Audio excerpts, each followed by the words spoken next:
Hello दोस्तों, कैसे हो आप लोग। स्वागत है आपका आपके चैनल प्रदीप अड्डा में। दोस्तों, आज हम लोग यहाँ पर देखने वाले हैं डीएलएड सेकंड सेमेस्टर का प्रारंभिक शिक्षा के नवीन प्रयास। आज हम लोग यहाँ पर एक ही क्लास में सारे बहुविकल्पीय प्रश्न आपके खत्म करने वाले हैं।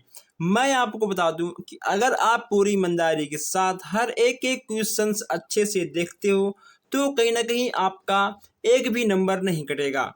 दोस्तों, आप लोगों ने अपना अपना नोट्स बना लिया होगा। एग्जाम कब होगा, कैसे होगा, उन सब की फिक्र आप लोग छोड़ दीजिए। बस केवल आप लोग अपने बहुविकल्पीय प्रश्न को अच्छे से देखिए, ताकि जब भी आपका एग्जाम हो तो दोस्तों आपका एग्जाम में एक भी प्रश्न गलत ना हो।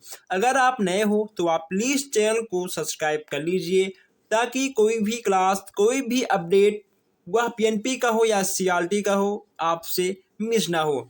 तो आप लोग प्लीज़ वीडियो को शेयर कर दीजिएगा अपने दोस्तों के व्हाट्सएप पर, फेसबुक पर, मैसेंजर पर। ठीक है, आइए हम लोग देखते हैं आज का पहला प्रश्न। यहाँ पे आपको सबसे ऊपर दिख रहा है डीएलएड सेकंड सेमेस्टर प्रारंभिक शिक्षा के नवीन प्रयास। इसका आज का आपका पहला प्रश्न है, निःशुल्क और अनिवार्य शिक्षा का प्रावधान संविधान के किस धारा में है। धारा 21A में है, धारा 25 में है, या धारा 28 में है, या धारा 46 में है।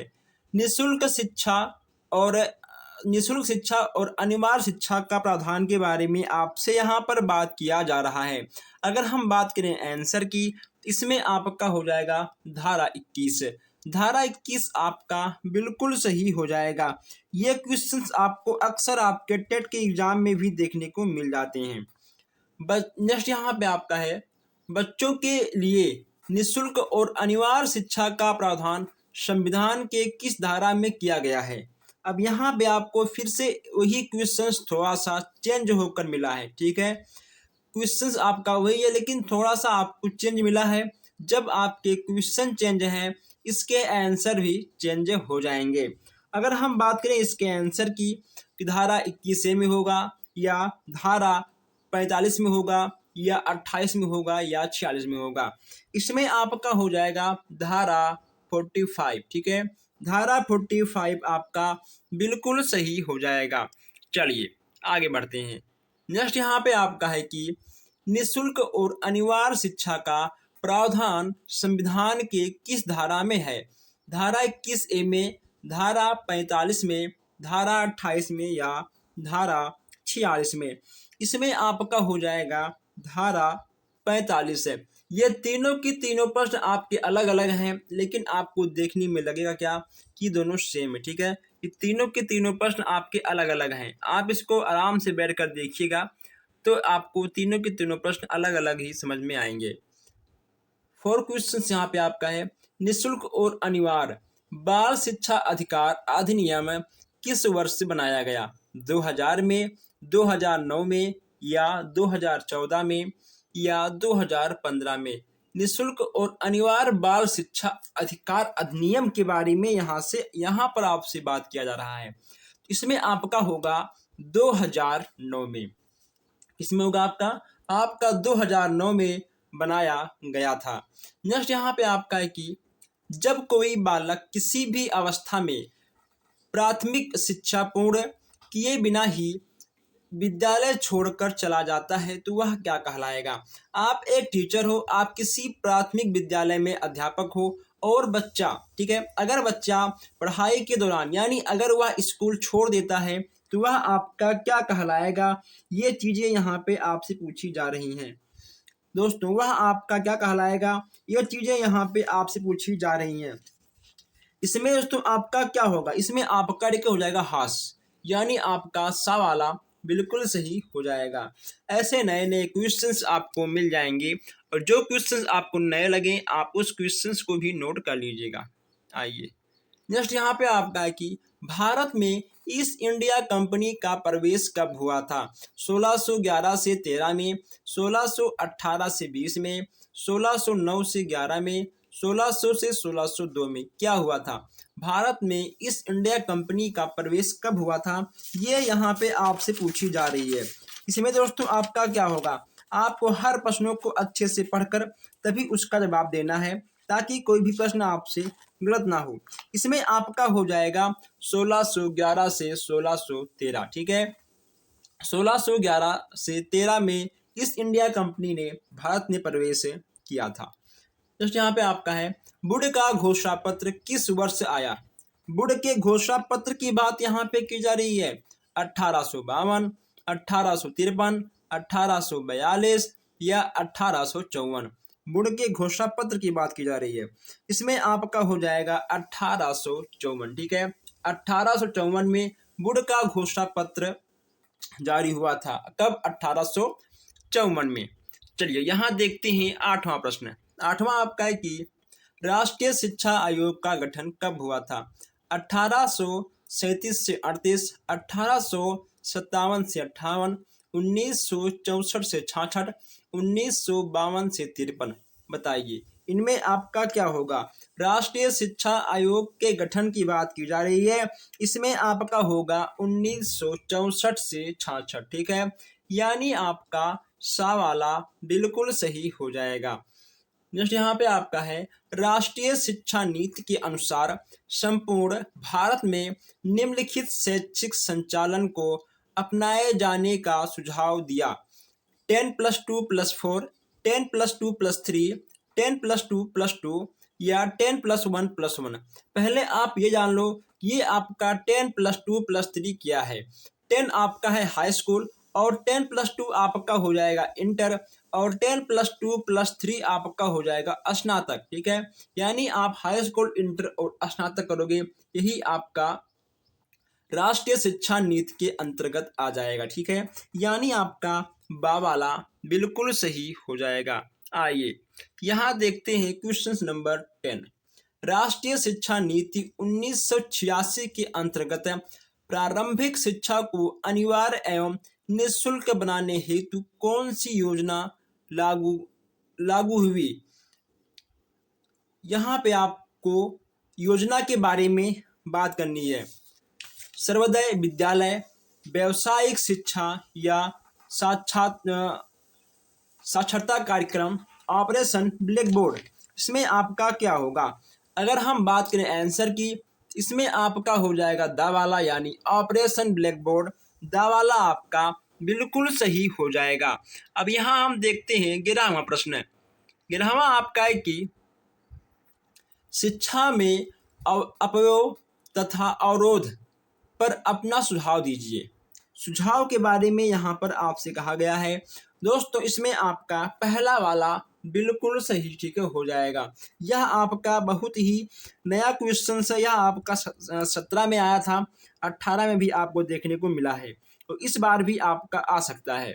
12वां आपका है, राष्ट्रीय शैक्षिक अनुसंधान एवं प्रशिक्षण परिषद का मुख्यालय स्थित है भुवनेश्वर में, दिल्ली में, कलकत्ता में या मद्रास में। बताइए राष्ट्रीय शैक्षिक अनुसंधान एवं प्रशिक्षण परिषद का मुख्यालय कहाँ पे स्थित है, इसके बारे में आपको बताना है। इसमें आपका हो जाएगा नई दिल्ली। क्या होगा? नई दिल्ली आपका बिल्कुल सही हो जाएगा। नेक्स्ट यहाँ पे आपका है, शिक्षकों हेतु राष्ट्रीय पुरस्कार का प्रारंभ किया गया। शिक्षकों हेतु राष्ट्रीय पुरस्कार का प्रारंभ किया गया था। कब किया गया था? 1958, 1980 या 2001 या 1985। इसमें आपका क्या होगा? इसमें आपका आ वाला बिल्कुल सही हो जाएगा। ऐसे प्रश्न आपको लगातार देखने को मिलते रहेंगे और आप लोग चैनल को सब्सक्राइब भी कर लीजिए। नेक्स्ट यहाँ पे आपका है, भारतीय शिक्षा का महाधिकार पत्र कहा जाता है। भारतीय शिक्षा का महाधिकार पत्र किसे कहा जाता है? तो मैं इसमें आपको बता दूं, वुड के घोषणा पत्र को, ठीक है। वुड के घोषणा पत्र को भारतीय शिक्षा का महाधिकार पत्र कहा जाता है। 15वां आपका है, कोठारी आयोग ने बालिका शिक्षा संबंधित सुझाव दिया था। कोठारी आयोग की बात की जा रही है घोषणा पत्र से, और कोठारी आयोग से आपके प्रश्न बन सकते हैं। दोस्तों ये आपके, ठीक है, तीनों हो जाएंगे। लोकमत, निर्माण का, अंशकालीन रोजगार की समस्या, मुक्ति पाठ सामग्री की व्यवस्था, यानी आपका दा वाला बिल्कुल सही हो जाएगा। ठीक है, चलिए अब यहाँ देखते हैं 16वां प्रश्न। 16वां आपका है कि चार्ल्स डांट के शैक्षिक प्रयास कौन से थे? भारत में विद्यालय की स्थापना, अंग्रेजी माध्यम से शिक्षा प्रदान करना, आ और बा दोनों, या उपरोक्त में से कोई नहीं। इसमें आपका क्या होगा? जब यहाँ पर चार्ल्स की बात की जा रही है, इसमें आपका हो जाएगा उपरोक्त सभी। दोस्तों सॉरी, इसमें आपका आ और बा बिल्कुल सही ठीक हो जाएगा। भारत में विद्यालय की स्थापना और अंग्रेजी माध्यम से शिक्षा प्रदान करना, आ और बा आपका बिल्कुल सही हो जाएगा। जस्ट यहाँ पे आपका है 17वां, हंटर कमीशन किसे कहते हैं? हंटर कमीशन किसे कहते हैं, ये चीज यहाँ पे आपको बताना होगा। भारतीय शिक्षा आयोग को, माध्यमिक शिक्षा आयोग को, राष्ट्रीय शिक्षा आयोग को, या फिर मुदालियर आयोग को? इसमें आपका क्या होगा? हंटर कमीशन किसे कहते हैं, ये चीज यहाँ पे आपको बताना होगा। तो भारतीय शिक्षा आयोग को हंटर कमीशन के नाम से जानते हैं। कोठारी आयोग का गठन कब हुआ था? 1958 से 65, 1952 से 53, 1954 से 55, 1964 से 66। कोठारी आयोग का गठन कब हुआ था, ये चीज यहाँ पे आपसे पूछा गया है। कोठारी आयोग की बात करते हैं तो दोस्तों कोठारी आयोग में आपका होगा 1964 से 66। ठीक है, यानी आपका दा वाला बिल्कुल सही हो जाएगा। ठीक है, दा वाला आपका बिल्कुल सही हो जाएगा। आइए दोस्तों, यहाँ पे आपका है राष्ट्रीय शिक्षा नीति की घोषणा के पश्चात आचार्य राममूर्ति समिति अपना प्रतिवेदन प्रस्तुत किया था। 1990, 1989, 1958 या 1968? इसमें से आपका क्या होगा? राष्ट्रीय शिक्षा नीति की घोषणा की बात यहाँ पे की जा रही है, इसमें आपका होगा 1990, यानी 16 दिसंबर 1990। दोस्तों कब है? 16 दिसंबर 1990 आपका बिल्कुल सही हो जाएगा। 20वां आपका है प्रोफेसर यशपाल समिति से पूर्व किस समिति के छात्रों पर पढ़ाई का बोझ के लिए चिंता व्यक्त की? देखिए, जो आपके प्रोफेसर यशपाल जी हैं, वे कहीं ना कहीं बच्चों के पढ़ाई के जो बोझ, दोस्तों जो उनके बस्तों का बोझ है, उस पर उन्होंने बहुत ही सख्त कदम उठाया था। ठीक है, यह आपका बिल्कुल सही होगा दा वाला। ठीक है, इसमें आपका पटेल समिति और NCERT कार्यदल ने आचार्य राममूर्ति समिति, ये आपके तीनों हो जाएंगे, यानी आपका उपरोक्त सभी बिल्कुल सही हो जाएगा। उपरोक्त सभी आपका बिल्कुल सही हो जाएगा। आइए आगे बढ़ते हैं, यहाँ पे देखते हैं 21 क्वेश्चंस है। 21 क्वेश्चंस की बात करें तो स्कूल चलो अभियान कौन सा अंग है? स्कूल चलो अभियान के अंग के बारे में यहाँ पे बात आपसे की जा रही है। साक्षरता का, सर्व शिक्षा अभियान का, और निरक्षरता का, मुक्त विद्यालय शिक्षा का। इन तीनों में आपका क्या होगा? स्कूल चलो अभियान की बात यहाँ पे की जा रही है। तो दोस्तों जहाँ पे आपको स्कूल चलो अभियान का क्वेश्चन मिल जाए, वह आपका होगा सर्व शिक्षा अभियान का। किसका होगा? आपका सर्व शिक्षा अभियान आपका बिल्कुल सही हो जाएगा। ऑपरेशन ब्लैक बोर्ड का उद्देश्य, ऑपरेशन ब्लैक बोर्ड के उद्देश्य की बात की जा रही है। भवन बनवाना, प्राथमिक स्कूलों में पाठ सामग्री का व्यवस्था करना, खेल कूद कराना, या परीक्षा कराना।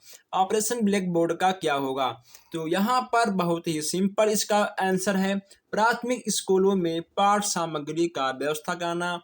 यह आपका ऑपरेशन ब्लैक बोर्ड का उद्देश्य हो जाएगा। चलिए आगे बढ़ते हैं। नेक्स्ट यहाँ पे आपका है 23, उत्तर प्रदेश में मिड डे मील योजना का शुभ आरंभ किस वर्ष हुआ था? 1998 से 99, 1992 से 93, 1994 से 95, 1995 से 96। बताइए क्या होगा? इसमें आपका उत्तर प्रदेश की मिड डे मील योजना के शुभ आरंभ की बात की जा रही है। ठीक है।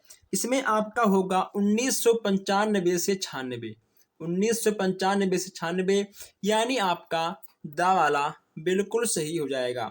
24 यहाँ पे आपका है, कस्तूरबा गांधी विद्यालय योजना का संबंध है प्राथमिक शिक्षा से है, उच्च शिक्षा से है, या माध्यमिक शिक्षा से है, या प्राथमिक बालिका शिक्षा से है।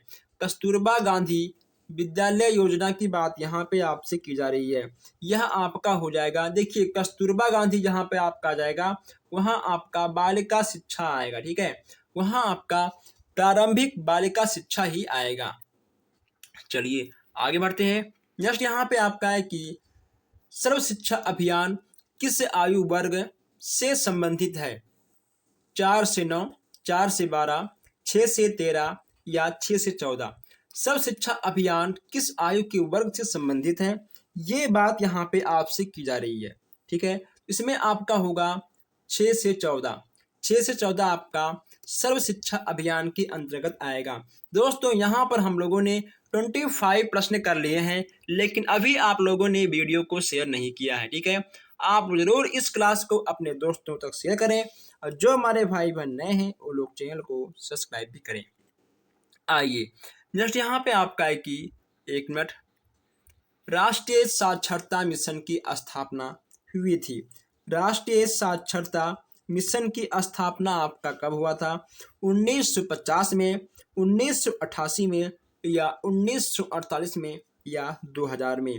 राष्ट्रीय साक्षरता मिशन की स्थापना की बात यहाँ पर आपसे की जा रही है। इसमें आपका हो जाएगा 1988 में। क्या होगा? 1988 आपका बिल्कुल सही हो जाएगा। 27 यहाँ पे आपका है कि उत्तर प्रदेश में सभी के लिए शिक्षा परियोजना लागू की गई। उत्तर प्रदेश में सभी के लिए शिक्षा परियोजना लागू की गई। 1993, 1995, 2000 या इनमें से कोई नहीं। किसमें हुआ था? इसमें आपका हो जाएगा 5 अक्टूबर 1993। क्या होगा? 5 अक्टूबर 1993। इसमें आपका बिल्कुल सही हो जाएगा। सबसे अच्छा क्वेश्चन यहाँ पर भी आपको देखने को मिलेगा, ये देखिए 1960 से 61 में जनजातियों की शिक्षा संबंधित समस्या के समाधान हेतु गठित कमेटी के अध्यक्ष कौन थे? राम मूर्ति, राधा कृष्णन, या फिर DS Kothari, Shri UN travel. ये आपके कौन थे? 28 की बात हम यहाँ कर रहे हैं। आपके हो जाएंगे कोठारी जी, ठीक है, DS कोठारी, यानी आपका सा वाला बिल्कुल सही हो जाएगा। चलिए आगे बढ़ते हैं। नेक्स्ट यहाँ पे आपका है राष्ट्रीय महिला शिक्षा समिति 1958 की अध्यक्ष थी, कौन थी? आपको ये बताना है। हंता मेहता, दुर्गाबाई देशमुख, सुचेता कृपलानी, या आचार्य राममूर्ति। राष्ट्रीय महिला शिक्षा समिति की अध्यक्ष की बात यहाँ पे की जा रही है, वो भी 1958 की। इसमें आपके हो जाएंगे दुर्गाबाई देशमुख, ठीक है, दुर्गाबाई देशमुख जी जो आपकी हैं वो राष्ट्रीय महिला शिक्षा समिति की अध्यक्ष रह चुकी हैं। ब्रेल लिपि द्वारा किससे शिक्षा प्रदान किया जाता है? गूंगों, जो गूंगे होते हैं उनको, या बहरों को, या अंधों को, या इनमें से कोई नहीं। ब्रेल लिपि का आविष्कार किसने किया था? लुइस ब्रेल ने किया था, ठीक है। इसमें आपको दोस्तों के 6 बिंदी देखने को मिल जाएंगे। इसमें आपको 6 बिंदी देखने को मिल जाएंगे जो कि उभरे हुए रहेंगे उसी चीज़ों से जो हमारे विकलांग होते हैं, जो अंधे होते हैं, वो लोग पढ़ते हैं, ठीक है। तो जो अंधे होते हैं उन्हें ब्रेल लिपि की सहायता से शिक्षा दी जाती है।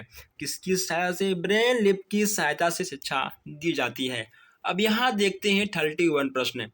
उत्तर प्रदेश में जिला प्राथमिक शिक्षा कार्यक्रम का आरंभ किया गया था, यानी किस सन में किया गया था? उत्तर प्रदेश की जिला प्राथमिक शिक्षा कार्यक्रम के बारे में यहाँ पर आपसे कहा गया है 1990, 1997 से 98, या 1998, या 2000 में। 31 प्रश्न यहाँ से आपसे पूछा गया है। अगर हम बात करें इसके आंसर की, दोस्तों इसका आंसर आपका हो जाएगा 1997 से 1998, यानी आपका बा वाला बिल्कुल सही हो जाएगा। नेक्स्ट यहाँ पे आपका है कि बेसिक शिक्षा अधिनियम कब पारित हुआ? 1997, 1995, 1985 या 1980? बेसिक शिक्षा अधिनियम कब पारित हुआ, इसके बारे में आपसे यहाँ पर कहा गया है। जब हम बेसिक शिक्षा अधिनियम की बात करेंगे, इसमें आपका हो जाएगा 1972। लेकिन दोस्तों यहाँ पे आपको कहीं पर भी 1972 देखने को नहीं मिल रहा है। ये आपके चारों ऑप्शन गलत हैं। आपके 1972 बिल्कुल सही हो जाएंगे, ठीक है। 1972 आप लोग लिख लीजिएगा। आइए आगे बढ़ते हैं। नेक्स्ट यहाँ पे आपका है 33, निम्नलिखित में से कौन सी योजना का शुभ आरंभ 15 अगस्त 1995 से किया गया था? 1995 से किया गया था, इसके बारे में आपको बताना है। इसमें आपका आ वाला है सर्व शिक्षा अभियान या पोषाहार वितरण योजना, राष्ट्रीय साक्षरता मिशन, DPIP। इसमें से आपका क्या होगा?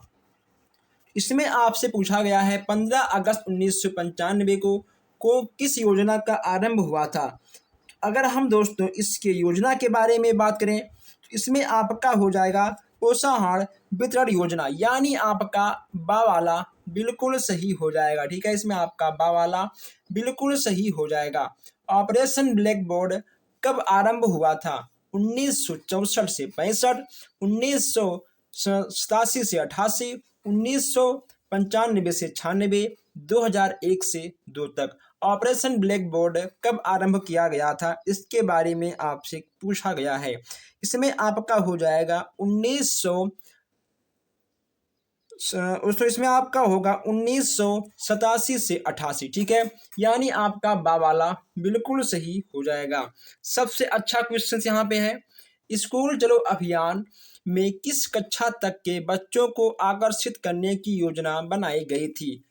कक्षा 1 से 11, कक्षा 1 से 5 या 1 से 8 या 2 से 5? स्कूल चलो अभियान में बच्चों को आकर्षित करने की योजना बनाई गई थी, यानी कितने कक्षा तक के? अगर हम बात करें कक्षाओं की, इसमें आपका हो जाएगा कक्षा 1 से 8, ठीक है। 1 से 8 तक का आपका हो जाएगा। आप यहाँ एक क्वेश्चन और लिख लीजिए कि राष्ट्रीय बाल श्रम योजना कब संचालित की गई थी? राष्ट्रीय बाल श्रम योजना कब हुआ था? यह आपका हो जाएगा 7वीं पंचवर्षीय योजना में। कब हुआ था? 7वीं पंचवर्षीय योजना में आपका हो जाएगा। अगर आपने अभी तक चैनल को सब्सक्राइब नहीं किया है तो सब्सक्राइब कर लीजिए, ताकि कोई भी अपडेट, कोई भी क्लास आपसे मिस ना हो। तो दोस्तों बस आज के लिए इतना ही। हम मिलते हैं फिर आपसे नेक्स्ट क्लास में, नेक्स्ट क्वेश्चन में, नेक्स्ट अपडेट में। Thank you.